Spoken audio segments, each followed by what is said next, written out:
خويا، شحال غتعيش في الدنيا؟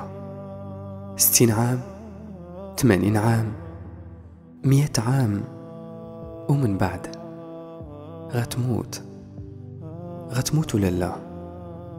غتموت، حقيقة لا بد منها.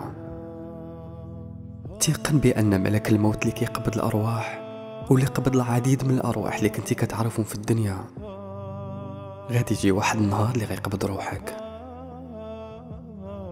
خويا، أنا غير تنذكرك وتنذكر نفسي، ليس إلا